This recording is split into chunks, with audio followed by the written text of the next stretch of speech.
Fala pessoal, tudo certinho com vocês? Vamos iniciar o nosso estudo sobre cônicas e a aula de hoje é apenas uma introdução. Beleza? Então vamos lá. Pessoal, alguns pontos devem ser esclarecidos quando a gente começa esse estudo, né? Para que a gente não comece de maneira aleatória nem de qualquer jeito. Primeiro passo, a gente vai ver o seguinte: qual é o objeto de estudo dessa disciplina de cônicas? Então, a gente vai estudar o que a gente chama de seções cônicas. Essa palavra seção ela refere-se a corte. Então a gente vai estudar os cortes ou projeções de cortes que ocorrem em cones. Beleza, ok. Mas o que é um cone? Então a gente vai ter que responder isso a partir de como um cone é gerado, quais são suas características, para a partir de então a gente entender o que são seções cônicas e então concluir o nosso estudo a partir desse objeto. Tudo bem? Então vamos inicialmente entender como é que surge um cone. Um cone surge sempre que você tiver duas retas ligadas em um ponto. Uma das retas vai ficar fixa, enquanto a outra vai produzir uma rotação em torno desse eixo central. Beleza? Cada uma, claro, vai receber um nome específico, formando assim uma estrutura que a gente chama de cone duplo, né? Que serão ligados por um ponto que a gente chama de vértice. Beleza? Bom, o vértice vai estar ligando duas retas. A que gira em torno da primeira, a gente chama de reta geradora, enquanto que a que fica fixa, a gente chama de eixo. Beleza? Entre as características formadas nessa estrutura, a base dela é circular. E essa base ela está formando 90 graus com esse eixo central. Beleza? Então, de maneira geral, isso é que é um cone. As seções cônicas são 4 especificamente, sendo que a gente já começou a estudar o círculo e veremos as outras. Cada uma delas, ou cada um desses cortes, vai produzir uma curva específica dentro da geometria analítica, que a gente vai trabalhar as características delas a partir de então. Beleza? Bom, o círculo a gente já viu, mas o círculo a gente não viu como surge dentro desse estudo. Ele surge quando um plano corta um cone formando 90 graus com o eixo central. A figura que surge desse corte é o que a gente chama de círculo. Já a elipse, ela vai surgir quando esse plano tiver uma certa angulação diferente de 90 graus. No entanto, que seja maior que a reta geratriz.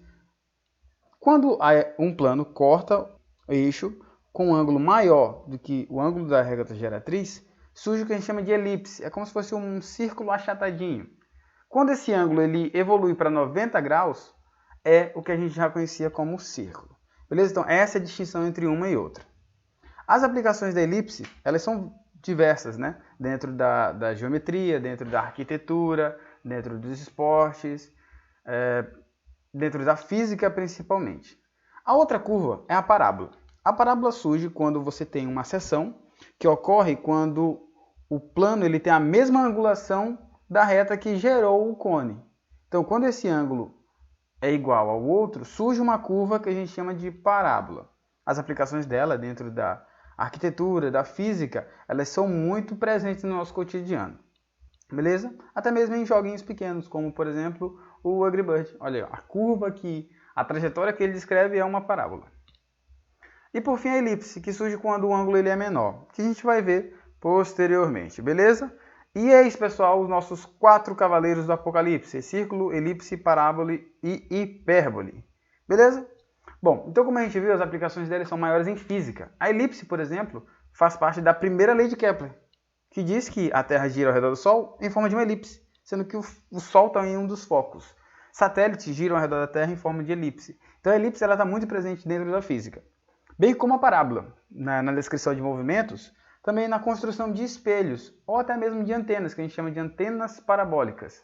Elas têm algumas características, como os raios que incidem paralelamente a essa parábola sempre vão ser refletidos em direção ao foco. Por isso que as antenas elas têm o seu receptor nessa origem que a gente chama de foco. Já as hipérboles não são tão comuns, mas sim em construções são bem conhecidas. Tem uma construção em Brasília muito conhecida, na construção de usinas nucleares. Beleza? Então, resumindo, está aqui os nossos 4 cavaleiros do Apocalipse e aí suas características: circunferência, elipse, parábola e hipérbole. Então, para a gente ressaltar nesse primeiro momento as características que diferenciam uma da outra é o seguinte: lembrem que O cone é formado por uma reta, que a gente chama de reta geratriz, que ela gira 360 graus com uma determinada angulação A em torno do eixo central, que eu vou chamar aqui, ó, A, na parte de cima daqui. E, dependendo da inclinação do plano que vai seccionar ou cortar esse cone, surgem as seções cônicas. Beleza? Então, a primeira delas, que é a mais conhecida, essa aqui, né, pessoal? Só alegria, ó. É a circunferência, quando o ângulo forma 90 graus. Então, eu vou chamar de B esse ângulo, B. Quando esse ângulo B, deixe me colocar em vermelho. Quando esse ângulo B forma 90 graus em relação ao eixo do cone, a gente diz que forma uma figura geométrica que a gente chama de circunferência. Já quando o ângulo entre a figura aqui, ó, o ângulo do plano e o eixo central for maior do que esse ângulo A, que está aqui em cima, ó, quando o B, em verde, for maior do que o A, surge a elipse. Então, olha só, quando a inclinação desse plano que vai cortar o cone for maior do que o da reta geratriz, é o que a gente chama de elipse. Já a parábola é interessante, porque a parábola ela tem a mesma inclinação. Então, aqui, ó, o ângulo formado entre a parábola B, o ângulo B, formado entre o corte que gera a parábola, e o eixo central, esse B em azul aqui, ó, ele é igual ao A. Ele é igual ao A. E, por fim, a hipérbole. Vou colocar em vermelho para você ver bem o seguinte, ó. Se você pegar o eixo e deslocar ele para cá, você vai ver ele dessa forma. Aqui. E você verá o ângulo entre o eixo e o corte da hipérbole, ponto B. Esse B, ele é menor do que o A que está aqui em cima. Então, essa é a característica dele, quando o B é menor do que o A. Então, essa, pessoal, são algumas das características que demonstram, né, que distinguem uma curva da outra.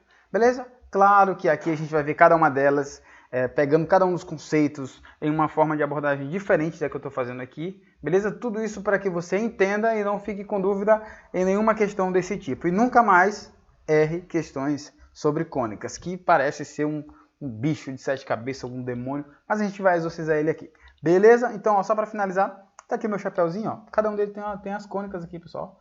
Em vermelho tá o círculo, aqui tá a elipse, ó, em lilás. Em verde tá quem? A parábola. E em azul aqui está a hipérbole, beleza? Nos vemos a partir de então, a partir da elipse, na próxima aula. Foi um enorme prazer estar com todos vocês. Fiquem com Deus. Até a próxima e tchau!